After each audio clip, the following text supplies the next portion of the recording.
Hi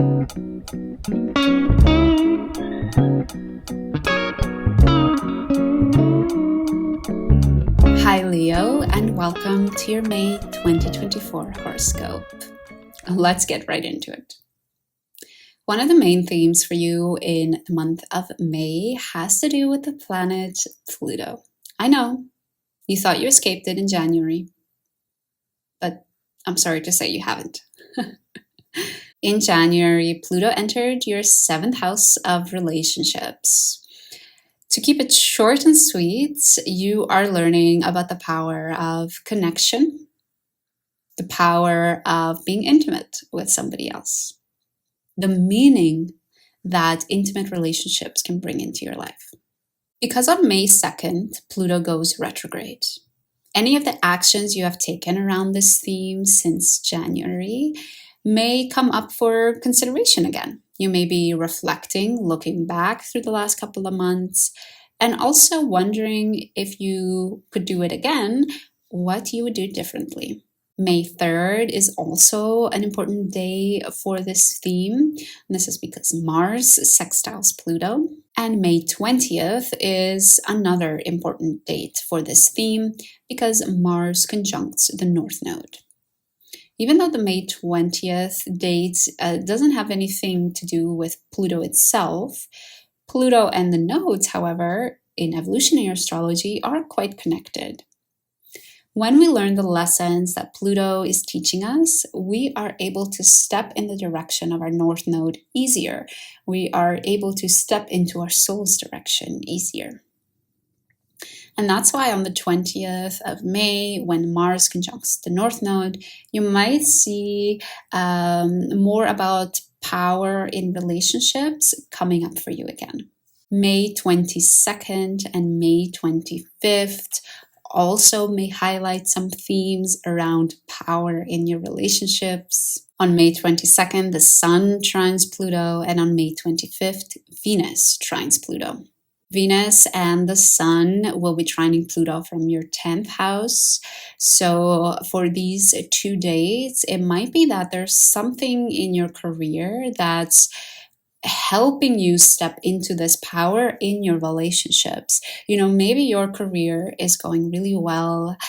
You're closing off some type of a project that goes really well. And it gives you this sort of boost of confidence, this feeling of power and being in control that you can direct into your relationship.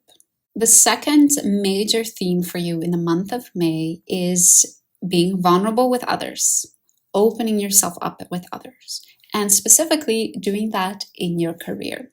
One of the major dates for this theme is May 8th, when we have a new moon in Taurus happening in your 10th house. During this new moon, Saturn in your 8th house is sextiling the Sun in your 10th house. On May 13th, a couple of days later, Venus in your 10th house also sextiles Saturn in your 8th. I really see these 2 dates as there is some restriction, something's holding you back from really admitting that you need help. There's something holding you back from coming to others and really expressing how you feel. But on this day, it might be there might be things happening in your career that make it easier for you to do so. Somebody might come to you and privately ask, "Hey, are you doing okay? Is everything under control?" And in this safe space, in this genuine concern from your colleague, you're able to answer in a genuine way where you can really open up how you feel. This theme will come up again towards the end of the month because as the Sun and Venus start to leave your 10th house, on their way out, they sextile Neptune, which is again in your 8th house.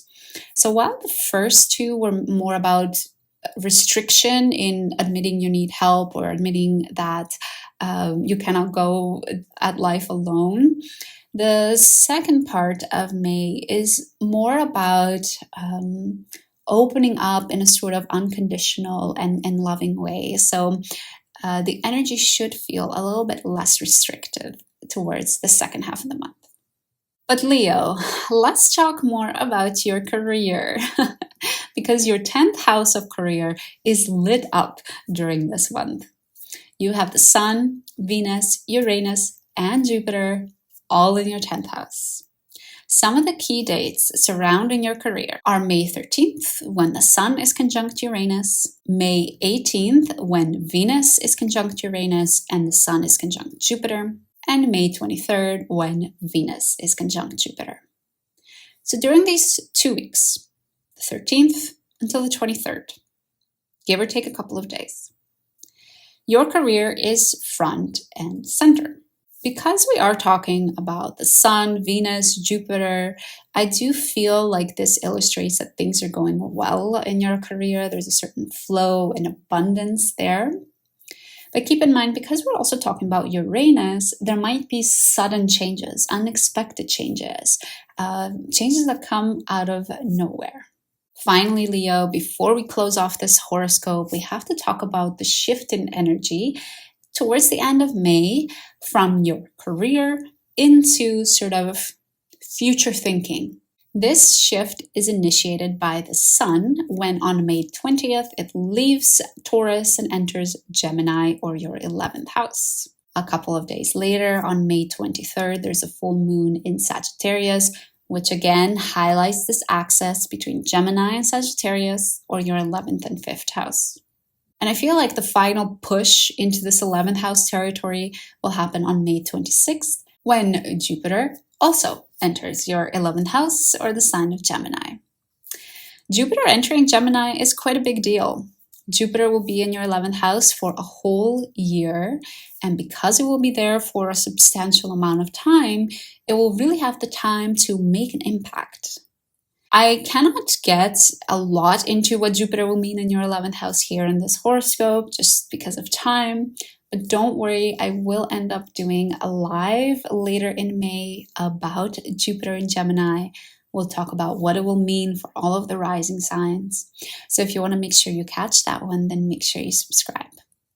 But sort of like a quick snippet of what Jupiter in your 11th house could look like is that you're all of a sudden connecting with the right people, that you're building up a network that really sets you up for future success, that really helps you fulfill your goals.